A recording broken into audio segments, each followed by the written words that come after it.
Hi everybody, welcome back and welcome to my second charcoal drawing tutorial, how to draw a knot. Knots are incredibly important and they really work on the skills of drawing clothing, wrinkles, and fine folds in our drawings.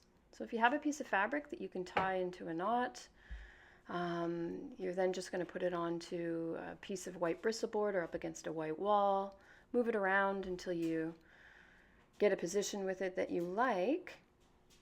At this point, you can grab a light and try and force some nice shadows. So by moving the light around, I can get some really harsh shadows or some softer ones, and I can really have a lot of control over the look of the final piece. Once you're happy, take a photo, and I would encourage you to screenshot this image right here. I'm going to be working on plain photocopy paper again. If you have the knot, you can certainly work from life and set it right in front of you. Or screenshot that picture, make a photocopy. It's up to you. Here we go.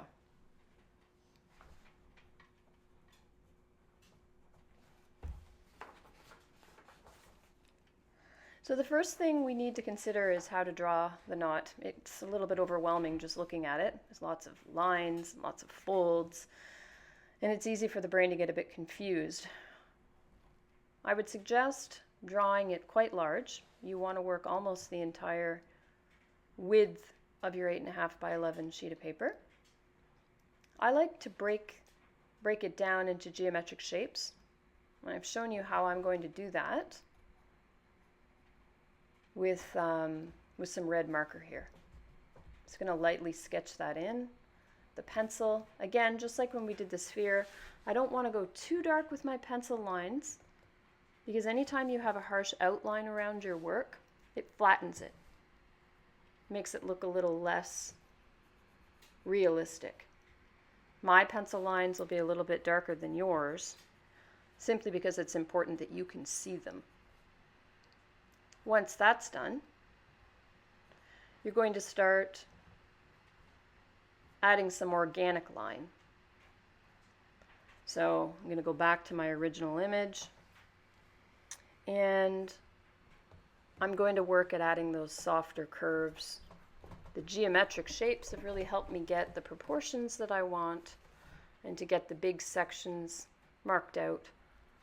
But now I need to add in my highlights with some light lines so that I can see where those go and where my shadows are going to go.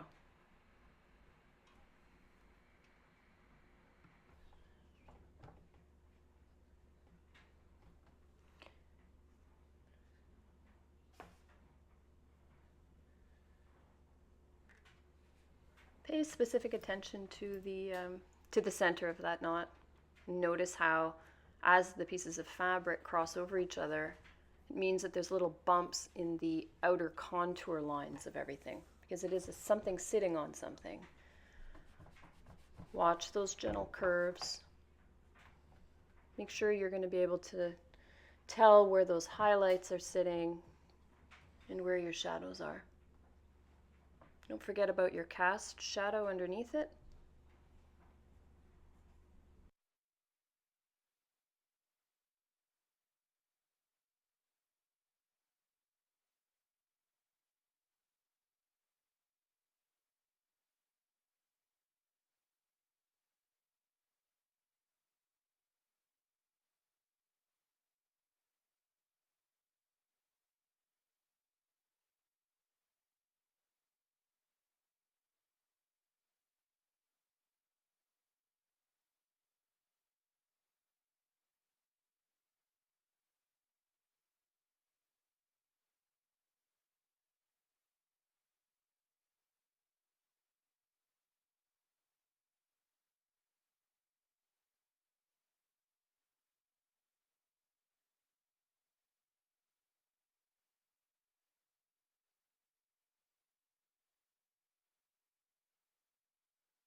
Alright, now you want to use a nice clean white eraser and get rid of all those original geometric pencil outlines.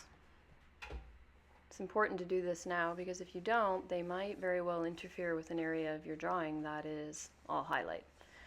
So we're going to get out our sheet of scrap paper, got my charcoal brick, I'm putting down some powder, and I'm using the side of my pinky to get into some of those sharp little areas.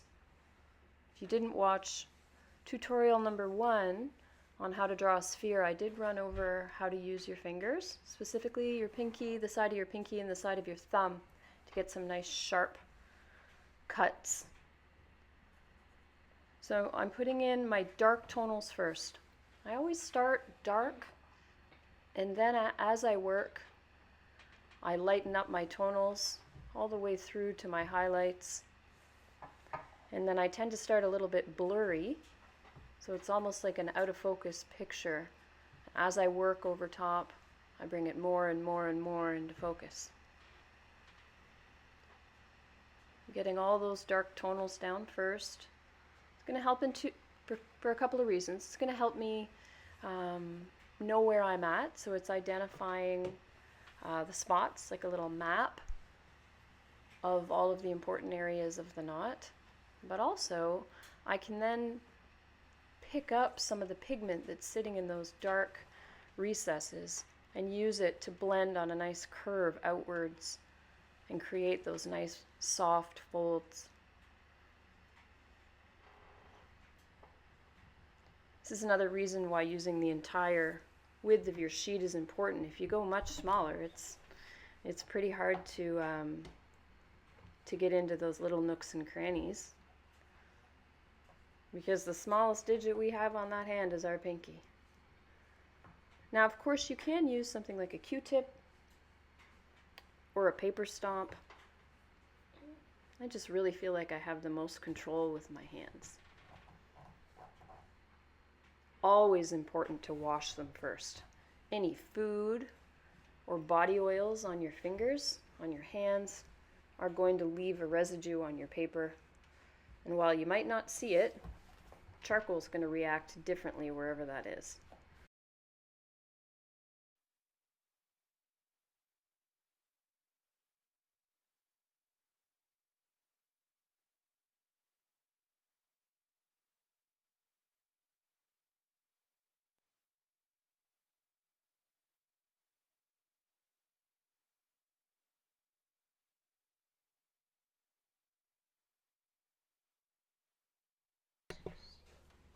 So what you just saw me do is kind of work over the whole thing, blending, creating like a nice gray, even layer. The reason I do that is because it's now going to allow me to take an eraser and cut back in my highlights. So again, I'm going to use a scalpel, plain white eraser, and cut off a slice. Now my edges of that eraser are nice and sharp, and I'm going to first clean up a little bit and then start cutting in those sharp highlights.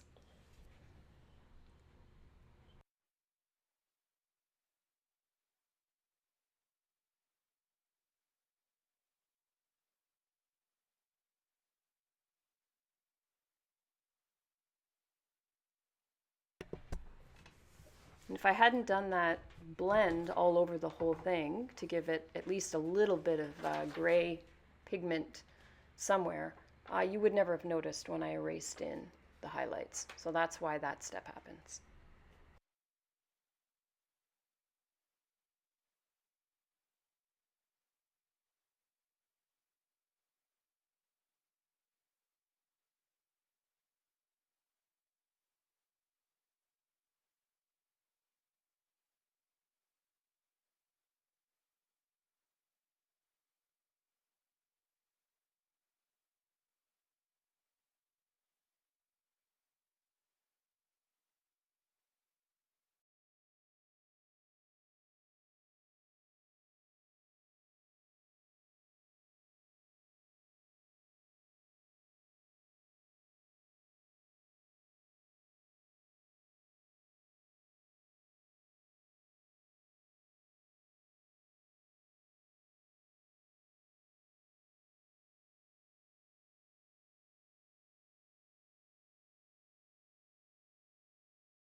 So now I'm going to grab just a smaller piece of eraser. That's going to allow me to get into some tight corners with some highlights. It's also going to allow me to draw those little frayed string edges. When my fabric was cut, it started to fray a little bit. So I can just brush in all those little strings. It gives it a wonderful little bit of detail.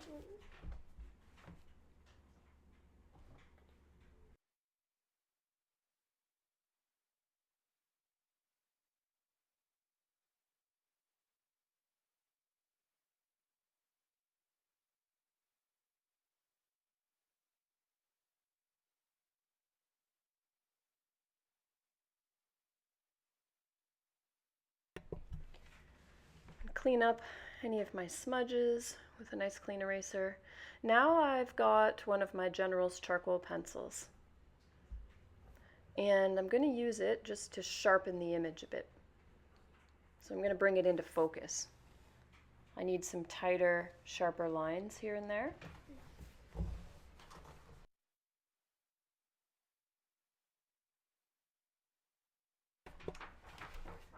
Another really useful tool is that Q-tip.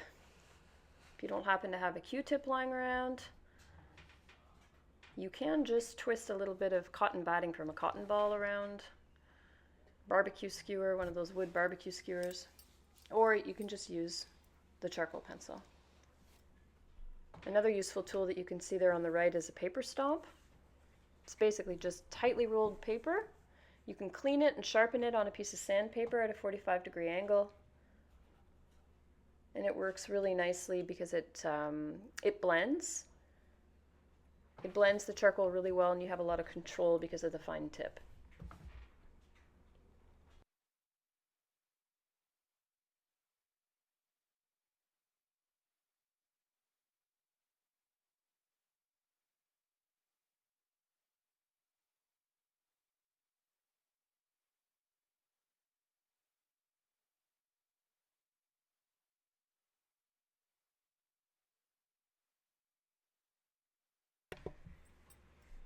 So right now the steps are all about identifying where your darks and your lights are, how sharp your lines need to be.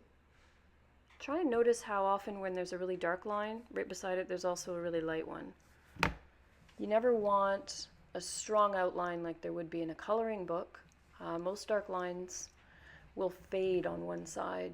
So you're going to grab some of the pigment on one side of them and pull it outwards so that you don't get a harsh coloring book type outline, which only flattens your image.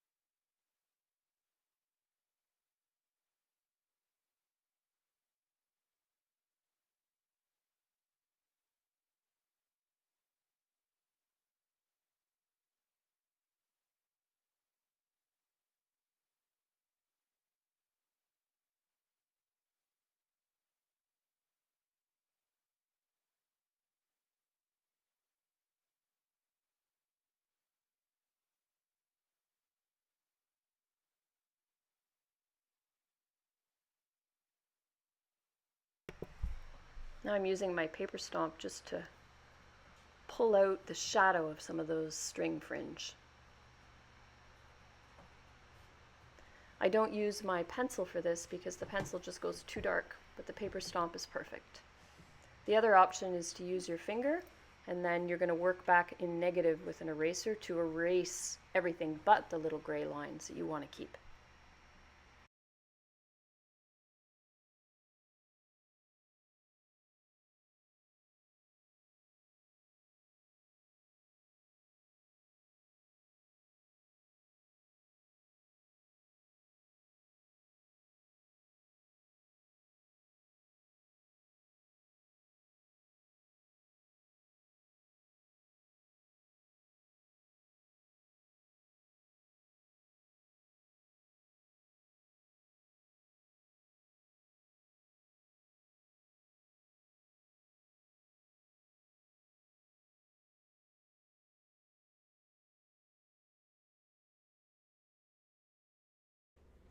Hi everybody!